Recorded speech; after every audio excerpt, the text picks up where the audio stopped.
लोगों ने कहा कि देखो चक्रवर्ती सम्राट राजा दशरथ पुत्र वियोग में मर रहे हैं, प्रमाण? बोले हाँ रघुनंदन अरे प्राण प्रीते ओ तुम बिन जियत बहुत दिन बीते। इन लोगों ने कहा कि राजा दशरथ जो है पुत्र वियोग। अच्छा, एक व्यक्ति ने तो बड़ा सुंदर उत्तर दिया। एक व्यक्ति बोला, बोले ये बताओ, बोले 6 दिन मरे हुए हो गए राजा दशरथ को, और भरत को सूचना भेजी गई, भरत को बुलाया गया, लेकिन इसके बाद भी 6 दिन तक राजा दशरथ जिंदा रहे, 6 दिन बाद मरे, मरने के बाद सूचना भेजी गई। यदि राम जी बन गए उस समय 6 दिन तक भरत को क्यों नहीं बुलाया गया? क्यों? यदि उस दिन भरत को बुला लिए होते 6 दिन के अंतराल में, तो क्या शायद राजा दशरथ की मृत्यु हो पाती? क्या क्यों राजा दशरथ की मृत्यु नहीं हो पाती? कारण क्या है? अरे भरत को इसलिए नहीं बुलाया गया प्यारे, ये लोगों का मानना है यदि भरत आ जाते तो अंधी अंधा का श्राप झूठा हो जाता। क्यों? बोले भरत के आने से राजा दशरथ का प्राण अंत ही नहीं होता। जब प्राण नहीं निकलता तो अंधी अंधा का श्राप कैसे सत्य होता? क्यों? इन लोगों का मानना है। लेकिन जरा विचार करना, लोग कहते हैं कि अंधी अंधा के श्राप के कारण राजा दशरथ पुत्र वियोग में तड़प कर मर रही है। पुत्र वियोग है, इसलिए बोले हाँ रघुनंदन प्राण प्रीते और तुम बिन जियत बहुत दिन बीते। इतना ही नहीं, हाँ जाने की लखन हाँ रघुवर हाँ पितु हित चित चातक जलधर। आज स्वयं चक्रवर्ती राजा दशरथ की जो दशा है, क्या वो शराब के कारण है? लोग कहते हैं, मैं नहीं कह रहा हूं, लेकिन हम संतों का भाव कुछ अलग होता है। लोगों का मानना है, लोग कहते हैं फिर अंतिम समय राजा दशरथ ने बयान दिया, उसको तो मानना पड़ेगा। हमने कहा दशरथ जी ने क्या कहा? बोले दशरथ जी ने स्वयं कहा, बोले तापसवंध अरे तापसवंध अरे श्रापे सोधी आई और कौशल्य सब कथा सुनाई। याद रखना, चक्रवर्ती सम्राट राजा दशरथ के ऊपर टीका टिप्पणी नहीं करना। एक व्यक्ति ने तो बहुत गजब कहा, बोले राजा दशरथ कामी थे। हमने कहा तुम्हारा दिमाग खराब है क्या? राजा दशरथ कामी है क्या? अरे स्वयं दशरथ यदि कामी होते तो मेरी बात को ध्यान से सुनना प्यारे। बोले जहां कामता राम नहीं, अरे जहां कामता राम नहीं और जहां रामता काम। अरे जिन्होंने प्यारे स्वयं ब्रह्म को बेटा बना लिया हो, क्या उनके जीवन में काम होगा? फिर गोस्वामी जी ने क्यों लिखा? बोले सो सुनती रे से अरे गयो सुखाई और देखो काम प्रताप बढ़ाई। क्यों? सांझ सवै सानंद निर्भय और गयो के कई गे। संध्या काल में अपने पत्नी के भवन में जाना, इसका मतलब काम आ गया। ध्यान देना, लोगों ने अर्थ का अनर्थ कर दिया, लेकिन गोस्वामी जी ने क्या लिखा? देखो काम है प्रताप बढ़ाई। देखो काम, तो लोगों ने अर्थ का अनर्थ कर दिया। बोले देखो, क्या लिखा है? बोले देखो, गोस्वामी जी कह रहे शब्द पर ध्यान देना। बोले देखो काम प्रताप बढ़ाई। हमें नहीं देखना प्यारे, गोस्वामी जी ने तुम्हारे लिए लिखा। तुम देखो दशरथ के जीवन में राम प्रताप है या काम प्रताप है। एक बात कहना चाहता हूं, जिस वशिष्ठ जैसे ज्ञानी ने दशरथ के लिए क्या कहा, भरत जी से स्वयं कहने लगे क्या? अरे आई ना, बोले आ भयो न आई न अभिहु नियारा। यही बात कही वशिष्ठ ने। क्या? अरे भयो न आए न अभिहु नियारा और भूप भरत जस पिता तुम्हारा। आप किसी भी पात्र पर शंका करना प्यारे, लेकिन मेरी बात मानना तो चक्रवर्ती सम्राट राजा दशरथ पर कभी भी टीका टिप्पणी नहीं करना। क्यों? बोले भाइयो नाई नावे होने आ रहा और भूप भरत जस पिता तुम्हारा। ईमानदारी से बताओ, अभी संजीव जी के द्वारा आपने एक शब्द को श्रवण किया। क्या? ऐसे तो बहुत बहुत बच्चे हैं जो अपने पिता के नाम से जाने जाते हैं, लेकिन ऐसा पिता वो बड़भागी होता है जो अपने बेटे के नाम से जाना जाता है प्यारे। इसलिए भयो नाई नावे होनियारा और भूप भरत जैसे पिता तुम्हारा। एक बात बताएं, स्वयं भारद्वाज जी ने कहा है, भरद्वाज मुनि ने क्या कहा था भरत से प्यारे? यदि आपने मानस पढ़ा हो तो भरद्वाज जी ने भरत से क्या कहा था? भरत, तुम्हारे यहाँ दो राजा बड़े विचित्र हुए, तुम्हारे यहाँ दो राजा ऐसे हुए जिनका किसी राजा से समाज में जोड़ ही नहीं है। क्यों? तुम्हारे यहाँ बड़े गजब दो राजा हैं। कौन? एक तो भगीरथ है और दूसरे दशरथ हैं। ध्यान देना, एक भगीरथ हैं और दूसरे दशरथ हैं। और भगीरथ में 4 अक्षर हैं, दशरथ में भी 4 अक्षर हैं। ध्यान देना, भगीरथ में 4 अक्षर हैं, दशरथ में भी 4 अक्षर हैं। लेकिन देखो, बोले भगीरथ के पीछे भी रथ लगा है, दशरथ के पीछे भी रथ लगा है। और यदि ध्यान देना तो बोले दोनों राजाओं का किसी राजा से जवाब नहीं है। क्यों? क्योंकि प्यारे भगीरथ ने क्या किया? बोले भूप भगीरथ अरे सुर सनियानी, भगीरथ के द्वारा गंगा को धरती पर उतारा गया। और दशरथ के द्वारा अरे भगीरथ ने गंगा को धरती पर उतारा, और दशरथ ने जिन चरणों से गंगा निकली उन भगवान को ही धरती पर उतार दिया। इसलिए दशरथ गुण गण, शब्द पर ध्यान देना। क्या बोले? दशरथ गुण गण। माताओं तुम जरा ध्यान से सुनना, क्योंकि लोग कहते हैं मैया कथा कम सुनती हैं।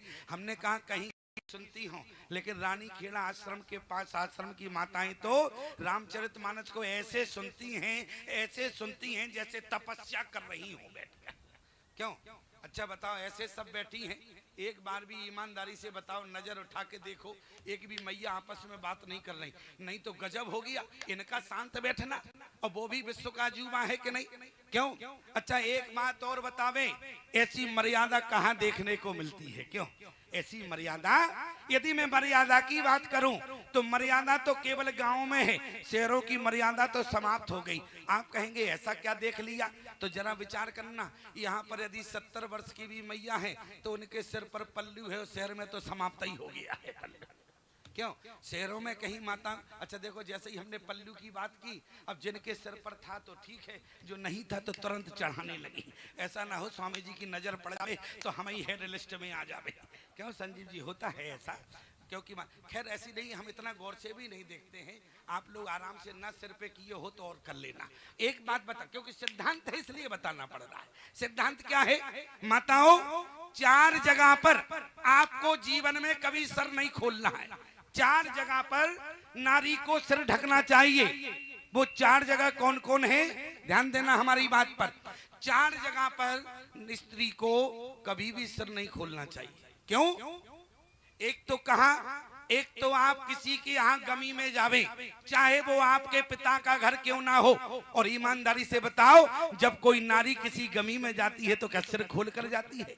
चाहे वो उस घर की बेटी ही क्यों ना हो, लेकिन सिर पर पल्लू लेकर जाती है। क्यों? जो नारी किसी की गमी में जाती है और सिर नहीं ढकती है प्यारे, उनकी पति की हानि होती है। इसलिए माताओं गमी में जाओ तो सिर ढक कर जाना, और जिस घर में सूतक लगा हो तो सिर ढककर जाना, क्योंकि आपके जिस घर में सूतक हो, जहां बेटा या बेटी का जन्म होता है तो सूतक लग जाता है।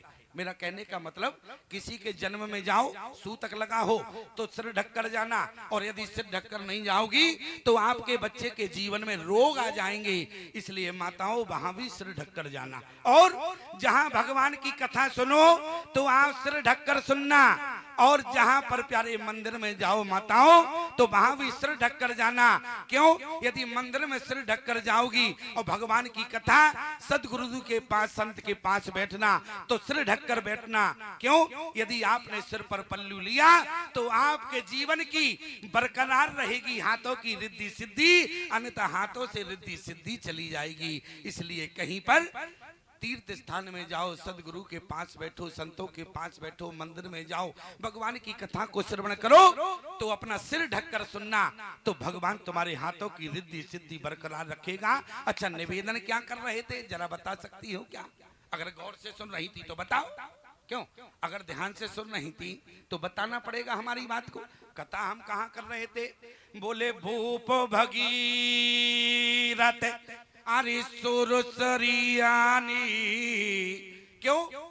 भगीरथ ऐसे राजा हुए जिन्होंने गंगा को प्रकट कर दिया धरती पर, और दशरथ ऐसे हुए जिनके चरणों से गंगा निकली उनको ही धरती पर उतार दिया। इसलिए बोले दशरथ गुण गण, स्वयं भरद्वाज जी कह रहे सत्य क्या है? बोले दशरथ गुण गण अरे बरन न जाई। दशरथ के गुण गणों का वर्णन नहीं हो सकता, और ऐसे दशरथ पर यदि हम टीका टिप्पणी करें। अच्छा एक बात और बतावें प्यारे, याद आ गई इसलिए बता रहा हूं। क्यों? क्योंकि देखो हम कथा में कंजूसी नहीं करते। जैसे वकील तेज होता है इसी प्रकार से वक्ता भी बहुत तेज होता है। वकील को तुम परास्त नहीं कर सकते हो, वक्ता को भी परास्त नहीं कर सकते हो। अरे वकील तो जो है वो जज को भी जीत लेता है। क्यों? एक जगह क्या हुआ? बोले अदालत में मुकदमा था, अदालत में मुकदमा चल रहा था। वकील पहुंचा, एक व्यक्ति 4 घोड़े, वहां नियम था 4 घोड़े की बग्गी पर नहीं बैठना है, और जो 4 घोड़े की बग्गी पर बैठेगा सजाए मौत होगी। अब उसने कहा तो हमारी मौत होना है, कौन हमें बचाएगा? वकील ने कहा चिंता नहीं करो हम तुम्हें बचाएंगे। अच्छा बचा सकते हो तुम्हें? बोले तो फिर अदालत में आना। और जैसे जज साहब के सामने गया उसका विपक्ष बोला, बोले साहब सिद्धांत था, नियम था, 4 घोड़े की बग्गी पर बैठकर जो यात्रा करेगा सजाए मौत होगी। वो खड़ा हो गया, बोले साहब नियम था ये तो हमने भी पढ़ा, 4 घोड़े की बग्गी पर जो यात्रा करेगा सजाए मौत होगी। लेकिन साहब 4 घोड़े थे ही नहीं, 2 घोड़ी थी, 2 घोड़ा थी। क्यों? तो अब मौत होना क्या? वकील ने बचा लिया कि नहीं? अच्छा एक बात और बतावें, एक वकील और था, लेकिन वकील से भी ज्यादा क्लांत होता है, वकील से भी ज्यादा। यहाँ वकील बैठे हो तो हमारी बात का बुरा मत मानना, वकील से ज्यादा क्लांत होते हैं। एक क्या था, एक व्यक्ति ने भी मर्डर कर दिया। वो पहुंचा, बोले हम कैसे बच पाएंगे? अरे बोले तुम चिंता नहीं करो हम तुम्हें बचा लेंगे। अरे बोले कैसे बचा पाओगे? हम तो मर्डर करके आए हैं, स्वयं सबने देखा है, तुम नहीं बचा पाओगे। अरे बोले पर हम वकील किस बात के जो तुम्हें ना बचा पाए? बोले कैसे बचाओगे? बोले एक काम करना, जज साहब तुमसे कुछ भी पूछे तुम कह देना हे तुम तो बस हे करते रहना। बोले बस बच जाएंगे। अरे बोले चिंता मत करो। और जैसे ही जज साहब ने कहा क्यों मर्डर तुमने किया है, तो वो है केवल हंस दे, कुछ न किए। और जैसे ही हंसे 2-3 तारीख हो गई, जज साहब ने कहा ये तो पागल है, इसने मर्डर नहीं किया होगा। अब वो बच गया कि नहीं बच गया? अब जैसे ही वकील साहब उसे अपने चैम्बर में लेकर आए, वकील साहब ने कहा क्यों हमारी फीस दो? बोले है। वकील साहब ने कहा दिमाग खराब है क्या, फीस मांग रहा हूं? अच्छा जब हम जज से बच गए तो तुम्हारी फीस से नहीं बच पाएंगे क्या? तो कहने का मतलब कलान और ज्यादा तेज होता है। लेकिन ध्यान देना प्यारे, बोले जिस समय प्यारे दशरथ का निर्माण किसने किया? स्वयं ब्रह्मा ने किया। और ब्रह्मा जी ने समाज में इतने लोगों को बनाया, लेकिन कभी तक ब्रह्मा ने ये नहीं कहा कि मैं बड़ा हूं। और जो मानस के श्रोता बैठे हैं, मानस को पढ़ने वाले हैं, जरा विचार करना, जिस समय ब्रह्मा ने दशरथ का निर्माण किया तो ब्रह्मा जी ने कहा दशरथ को रचने के बाद ब्रह्मा बड़ा हो गया है। क्यों?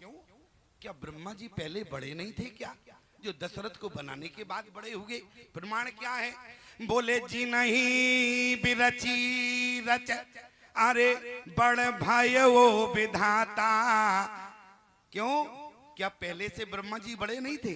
अरे बड़े तो थे, लेकिन बात वही है प्यारे, ऐसे पिता कम हुआ करते हैं जो अपने पुत्र के नाम से जाने जाते हैं। और राम जी साधारण नहीं है, राम जी तो प्यारे विश्व के राम है, विश्व आत्मा राम है प्यारे। और इसलिए बस इसने क्या कहा, अरे भयो न आई ना बे होने आरा, भयो न आई ना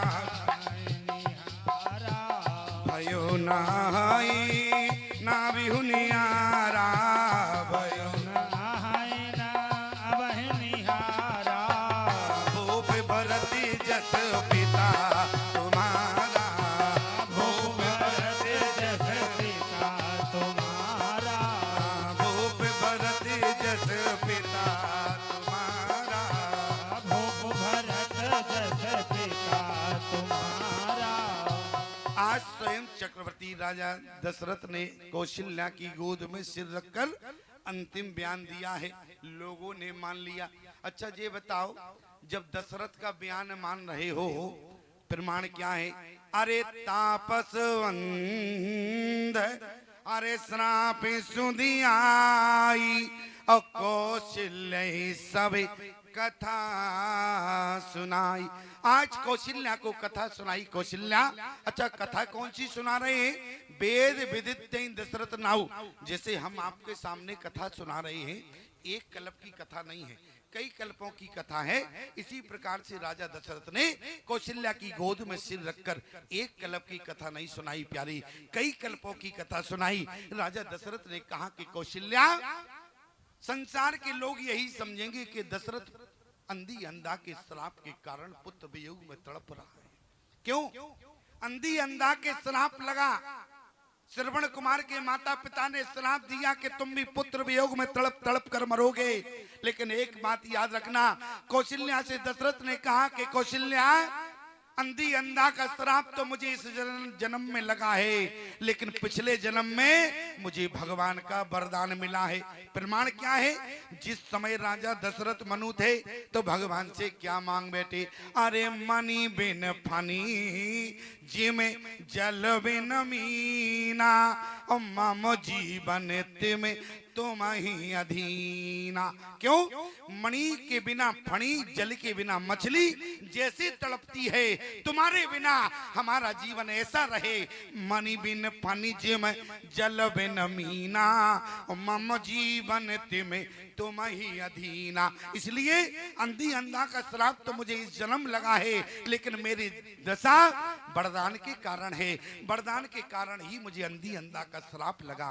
क्यों? वरदान ऐसा था, वरदान के कारण श्राप लगा। इसलिए राजा दशरथ की जो दशा है वो अंधी अंधा के श्राप के कारण नहीं प्यारे, वो तो एक वरदान के कारण है।